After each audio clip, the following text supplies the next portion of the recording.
Do you know the origins of the IDF? It all began 3,000 years ago, in what would become the Promised Land. After freeing themselves from Egypt, they took over the Promised Land and lived there for centuries. However, after their land was taken, the IDF were forced to scatter throughout the world and began money lending, which allowed them to quickly gain power and eliminate anyone that they didn't like. However, many countries realized that they were being conned, and the IDF was soon banished by 109 countries, forcing them to relocate in Poland. Although Poland was a fun spot to hide out in, where the IDF community began to flourish, nothing exciting happened, and they quickly got sick of eating meat jelly all day, and started missing the glory days where they had a country all to themselves. As the IDF started losing morale, one soldier would come and try to unite the community during tough times. As Ehud Barak clumsily prepared his speech, he decides to speak from the heart instead. As he passionately urged the IDF to go out and reclaim their promised land, he asks for any volunteers in the crowd to join him. As a young Noah Schnapp quickly answered the call, Ehud ignores him and asked for 2 more volunteers to come join him. As he looks to the crowd, he spots a hand raised. As the IDF general Ehud Barak called out to his people to go out and reclaim their promised land, the only volunteer was a young Noah Schnapp. However, Barak needed a stronger soldier and called for another volunteer. As crickets chirped, one hand raised sharply from the crowd. Ben Shapiro. As Barak invites him on stage, he gets the wrong idea and prepares to spit some facts. As Barak calls for another volunteer, Noah Schnapp began demonstrating his love for the IDF, and after no one else answered the call, Barak reluctantly invites him to the team. As sundown approached, the 3 soldiers marched before their people, but before leaving, Noah Schnapp bids his farewell to the Stranger Things cast, and the 3 soldiers became the first to leave their hideout since the 40s. But before they could continue, the soldiers needed a name.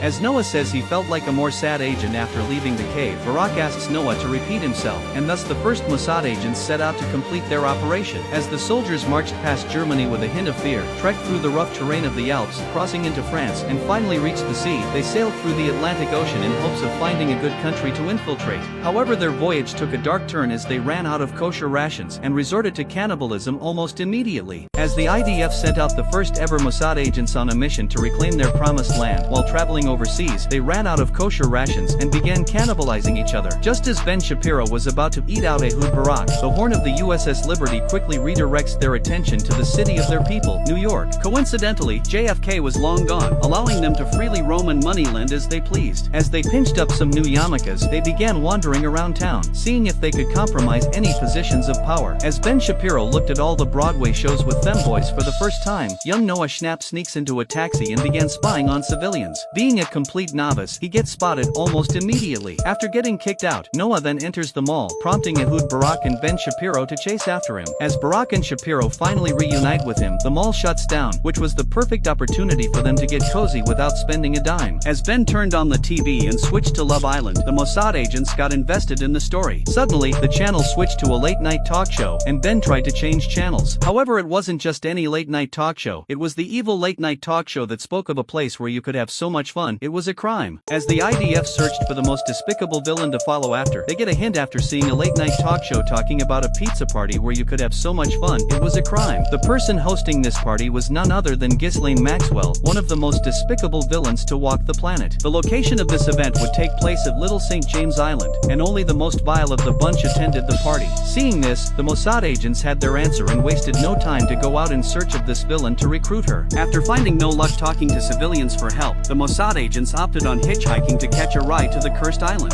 After failing to find anyone who was willing to take them there, they opted to stand in the middle of the road until someone stopped for them. After a car finally stopped for them, the agents prepared to give them some sloppy compensation. However, it turned out that it was just a nice family on a road trip. After seeing that the Mossad agents were heading to the island as well, the family gladly took them in. After Nadia Marcinko gave the agents some kosher apples, the car suddenly stops, and the family shiestied up before robbing banks that were not owned by the Rothschild, and sped off with all the Goyim's cash. As the Mossad agents hitchhiked to Little St. James so that they could recruit Ghislaine Maxwell to blackmail a bunch of people so that they could retake their promised land, they meet a nice family named the Rockefellers, who just happened to be headed on a cruise within the vicinity of the despicable island. However, this family turned out to be quite the despicable crowd as well, after they robbed a non-Rothschild bank and sped off with all the Goyim's cash. As the cops pulled up to stop this treachery, the Mossad agents decide to give them a hand and use their IDF-mandated RPG to get rid of them. After seeing the malice of the Mossad agents, agents, the Rockefellers began questioning their real identities and true intentions. After finally confirming that both parties were headed to the same wicked place, the road trip continued without any complications. Meanwhile, back at the secret IDF hideout somewhere in Poland, the IDF were so bored of living there and eating meat jelly that they began participating in goy activities. Suddenly, word got out that their ball summoning ritual had succeeded, and the IDF rushed over to begin their sacrificial rites. Back to the road trip, as Ariana Rockefeller began geeking out over her idol to Ehud Barak, the Rockefellers finally arrive at their long-awaited destination, and David Rockefeller mutters the password, granting them access to the secret tunnels stretching to the island where they could have so much fun that it was a crime. As the IDF finally arrive to the secret tunnels stretching to Little St. James Island, they see many strange things like reptilian shapeshifters and Stephen Hawking doing some freaky stuff. However, the main star of the show was still yet to come. As the villains awaited for the hostess to arrive, G-Max makes her entrance using secret extraterrestrial technology. As the crowd excitedly waited for the criminal activities to begin, a reptilian accidentally gets too excited and showed their true form. Although everyone was excited to party, today, G-Max had something else in mind. If anyone could steal a single diamond from her possession, they'd become her right-hand man and partake in even more evil activities. As all the villains rushed on stage to claim the position, G-Max used her unparalleled trafficking-style Krav Maga mastery to subdue every single one of them. As she taunted the villains for being unable to take a measly diamond from her, she realized that one of them had actually taken it. As young Noah Schnapp spits out the diamond, she welcomes the first ever Mossad agents into her crew. As Ehud Barak hops on call with his IDF homies back home, it turns out that although their ball summoning ritual had succeeded, their sacrifices weren't enough and they were driven away from their hideout. After the IDF soldiers successfully passed their trial to become Ghislaine Maxwell's right-hand men, they hop on a flight to her home in England. As they finally arrive, G-Max introduces them to her partner in crime whose name was Jeff. After Jeff greeted the soldiers, G-Max takes them into her treasure trove of riches from blackmailing elites and her 3D printed meat company to feed goys. After finishing all the pleasantries, she informs the Mossad agents of her first mission she had for them, which was to steal the royal crown. As this was happening, after the rest of the IDF were exiled for the 109th time, they search eastward for another country to stay. However, they found no luck. Back to the Mossad mission, after Jeff equipped each Mossad agent with their own weapons, their work was done for the day, and tomorrow would be their first mission. As young Noah Schnapp bounced on the sticky bed, G-Max gathers the agents to give them a McGraw-Hill bedtime special. It all started with 3 lovely Mossad agents who were working for Maxwell. After explaining the plan to the agents went out and failed the mission, enraging Maxwell, who swiftly ended them. The end. As G-Max wrapped up the story, it was clear that wicked things were going down if the Mossad agents failed their mission. As the IDF soldiers began their top-secret Mossad mission of stealing Big Lizzo's crown, they managed to sneak in using the Hillary Clinton frazzle grip method and coins they found off the ground. As they got out of their disguises to equip their weapons, the Buckingham Palace guards came out just in time to stop them. However, Ben Shapiro uses ancient Israeli hypnosis techniques to make the guards perform a Broadway musical performance before taking off all their clothes and making them partake in a humiliation ritual. As they went further up the palace, Ehud Barak breaches the gates, and the royal crown was just within their reach. However, to get the crown they would have to get past the royal PDF file, Andrew. As Andrew began diddling the Mossad agents, mistaking them for victims, Ben Shapiro goes on the offensive and uses his ancient Israeli hypnotizing technique on Andrew. However, his attacks had no effect on reptiles. As the crown began emergency evacuation protocol, Ehud Barak quickly takes care of Andrew and went after the crown. As Noah Schnapp pries open the container, it is suddenly taken away by Buckingham guards. After the Mossad agents chase after it, Noah Schnapp activates his Vecna powers to catch up to the carriage. As the guards take down Noah Schnapp, Ben Shapiro attempts to take the crown. However, Ben skipped one too many Krav Maga lessons, allowing Big Lizzo to completely ragdoll him. After the Mossad agents get contracted by G-Max to steal Big Lizzo's crown, they face off against the royal predator, Andrew. As Ehud Barak gets brutally assaulted by Andrew, Ben Shapiro tries to hypnotize him, forgetting that hypnosis didn't work on Freemasons. After Ehud Barak finally locks in and takes care of the Prince of Perversion, the Mossad agents finally had the crown within their grasps. However, the guards took it out right before the Mossad agents could get their hands on it. As Ben Shapiro and Ehud Barak chase after the royal carriage, Noah Schnapp uses his Kabbalah knowledge to awaken his dormant Vecna abilities and pushed his comrades to Big Lizzo's carriage.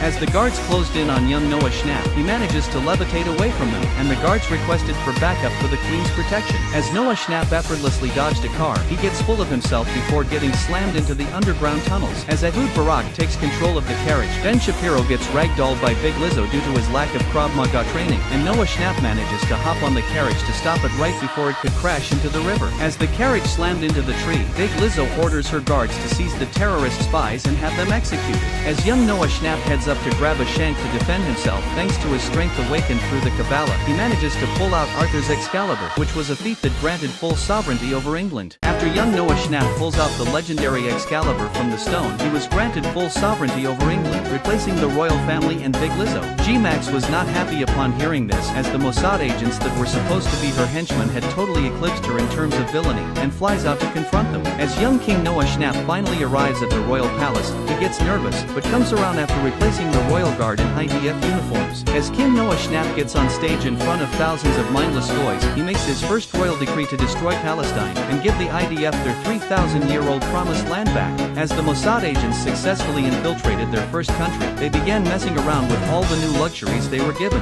However, this was all quickly ended as G-Max busts in ready to eviscerate the soldiers for stealing her dream of controlling England. Ehud Barak tries to mediate the tensions, however their mindless goy servant reminds them that there were laws preventing this, which inspired young King Noah Schnapp to make his second royal decree, giving full control over England to G-Max and Jeff, shocking the entire nation, and seemingly repaired G-Max and the IDF's relations with each other. As the IDF soldiers excite over taking back their promised land, their friend Ghislaine Maxwell had a fun surprise in store to celebrate, taking them across the royal palace down to the secret chambers underneath where wicked stuff happened. As their torturer reveals himself, Ehud Barak recognizes him as his good friend Jeff. However, this wasn't Jeff, this was Stein, one of the most sadistic villains out there. As Stein begins the torture of the IDF soldiers for fun, Stein didn't take into account how freaky the IDF was, and gradually began getting into it, documenting everything for good memories and blackmail just in case. As Stein got lost in pleasure with the soldiers, his job was complete, and he revealed that he was Jeff the entire time, and invited the soldiers to his island. As G-Max eviscerates another goy in broad daylight, Jeff reminds her that it was almost time for her coronation as the new Queen of England, before getting a good sniff of her 269 STDs that he witnessed all in person. As the soldiers escaped from the underground dungeon, they began wandering around the secret tunnels, finding anything that could help them stop G-Max and take back control over England. As this was happening, G-Max's coronation started. As Ghislaine Maxwell survived the alleged assassination attempt from the Mossad agents, she sends all the villains she had blackmailed on to capture the Mossads. As the Mossads fled for their lives, it seemed as if every corner had an enemy lurking nearby, and they all fell one by one. Ben Shapiro was captured by a Japanese lolly gooner, while young Noah Schnapp was abducted by a reptilian shapeshifter. As Ehud Barak took refuge in a Freemason bar, he spots the former Queen of England, Big Lizzo. Ehud tries to enlist Big Lizzo's help, however Lizzo was still salty about Noah Schnapp usurping her throne over England. Suddenly, G-Max appears on the big screen, threatening Ehud's valuable assets if he didn't surrender. Seeing this, Ehud realized that he had to act fast, knowing what being captured by G-Max entailed. After sneaking away from G-Max's goons, Ehud sneaks into the McGraw-Hill textbook factory to stock up on weapons banned by Geneva. However, the Japanese predator saw where Ehud headed, and rallied all predators to the factory. As they breached the factory, Ehud had no other choice than to go inside a strange contraption to test his luck. As the contraption activates, the predators stood in shock as Ehud Barak grew exponentially in size, accidentally destroying the factory with his titanic frame, and becoming a nearly indestructible colossal IDF super soldier. With this newfound power, Ehud Barak marched forward to liberate his brethren from a horrific ending at the hands of G-Max and Jeff. While this was happening, the entire IDF defected their hideout in Poland after they got kicked out. After hearing the news in England, the IDF traveled to help out their Mossad agents take control of the foreign nation, and kickstart their invasion of the Promised Land. As IDF General Ehud Barak rushed through London to save his captive Mossad agents Noah Schnapp and Ben Shapiro from a fate worse than death at the hands of Jeff and Ghislaine, Ehud manages to save them just in time with a golden shower. Ghislaine was not happy about this, and immediately struck him down with advanced weapons funded through her outrageous McGraw-Hill textbook profits. After knocking down Ehud with her full throttle penetration, G-Max was then preoccupied with thousands of IDF soldiers who took to the streets to save their general. Although they were no match for her toys laced with STDs, they bought just enough time for Ehud to strike back and send her flying. As the IDF made the reunion with their Mossad agents and greeted shalom to each other, G-Max wasn't done yet, and opens up her G-spot, unleashing her ultimate weapon, a massive strap-on marinated in her countless STDs and infused with Soylent, which would undoubtedly cause irreversible damage to the entire IDF's testosterone levels on contact. As G-Max runs away with Jeff, Ehud decides to make a valiant sacrifice, and willingly takes on the entire strap-on down his neck for the sake of the IDF, before grabbing the predators to make them pay for betraying the IDF. As the IDF mourned for their general, he comes back in a makeshift Kippa parachute, calling the IDF for a grand celebration. After taking back control over England from Ghislaine, the Queen personally thanks the IDF for helping her get back the throne and not ratting out the secret royal trafficking dungeon underneath the Buckingham Palace. After gifting Noah Schnapp some Stranger Things merch and Ben Shapiro his very own musical performance, Big Lizzo grants Ehud Barak the highest honor of them all, allowing him to take the IDF's promised land back, and maybe even greater someday. As the IDF cheered for Ehud, something fell off. After Big Lizzo realizes that her crown was missing, Ehud spots Ghislaine fleeing through the crowd with the crown. As the predators ran off with their prey, they were unaware that they were being hunted themselves. As Lil Yahoo claims the crown off Ghislaine's hands, Ghislaine tells Yahoo that he shouldn't disrupt nature, predators hunting prey. However, Yahoo was simply playing his role as the Lion of Zion, the one who sat atop the chain of power, where everyone below was his prey. As Lil Yahoo walks away with the crown, the IDF saw just how despicable he was, and instantly declared him as the perfect candidate to become their supreme leader.